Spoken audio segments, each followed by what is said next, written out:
अरे मत ऐसे कर ऐसे। अरे मत सोच रखा।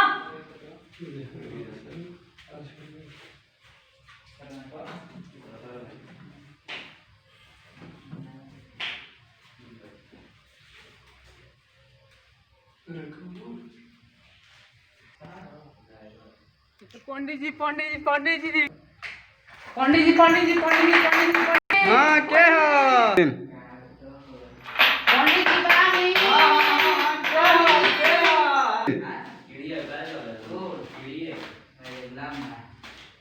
पंडित जी अरे महाराज कहाँ बनी राम बिलास पासवान मर गई लोग क्या करता चले के बस रात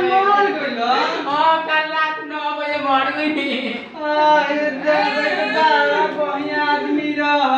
क्या करम देश के सेवा करत रही नजीबों के सब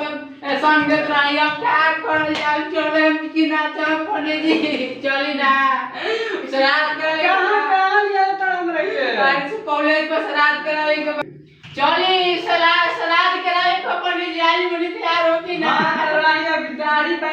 बना के चलो छोड़िए दाढ़ी पर काले के मुंह बनी आज लो दाढ़ी का फेरा मानी चली आई तो करम दाढ़ी बनाई अरे दाढ़ी तो सब बना लगे तो छोड़िए दाढ़ी लेट नहीं होता खराब होता चली पड़ी चली आज ज्यादा कहता तुम दाढ़ी छो के पहले उनको श्राद्ध करा देते हां पड़ी तो हारी पड़ी चली आई बैठी चली पड़ी से लेट नहीं होता चली ना ये आई श्राद्ध करा देते ने ले जा हां ये जावे आ हो जा मोर पर से ले जा कैसे श्राद्ध कराई मोया चली हां सुनी कोई कपड़ा में दवाई हो घगा होला नु होला तो मुंह में दवाई खाला और खाई नहीं तो गोड़वा के दवाई ठीक हो जाला हो जाला ओ या मुंह बड़ा राम विलास पासवान तो ये श्राद्ध काम तुमका आत्मा के ना भटकी हो ए पंडित जी ठीक कह देरी ऐसे करा दी नु हां करा दी ठीक है बैठी जाई हम सुअर का मुंह ते ले ले आई जाई लेके आई मुंह हां सुअर का मुंह ते और का ले पंडित जी दे सुअर का मुंह खा हां छुया सुअर का मुंह ना हो तो उनको आत्मा का शांति ना मिले ना ये पंडित जी मुंह था तेरे ऊपर अच्छा तन जाए आम के पतई ले आई 3 ले पंडित जी हां बैठी यही को बैठी नु हां ये जे बैठी सुनी कोई जैसे कह हां वैसे कही ह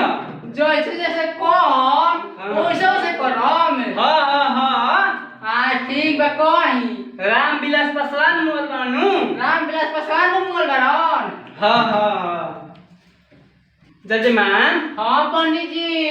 जैसे करम नु हां वैसे रे करम ठीक बा पंडित जी ओ मंगलम भवनम मंगलम विष्णु गणराम ध्वजा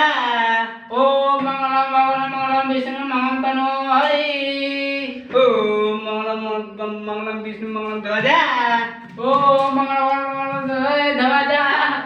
तब जजमान हां पंडित जी राम विलास पासवान के आत्मा के शांति नु करावे के बा राम विलास पासवान के आत्मा के शांति नु करावे के बा तो 10 रुपया ये धरी 200 रुपया धरी आई जा हम धरी रउआ आई बानी श्राद्ध करावे रउआ आई बानी श्राद्ध करावे हम नहीं श्राद्ध करावे अब जजमान रउआ आई बानी श्राद्ध करावे छोरी अच्छा बगली में जेब में हाथ लगाए हुए हैं बगली में जेब में हाथ लगाए जजमान 10 टकिया पकड़े हुए जजमान 10 टकिया पकड़े हुए जजमान निकाले हैं जजमान निकाले हैं धा दीजिए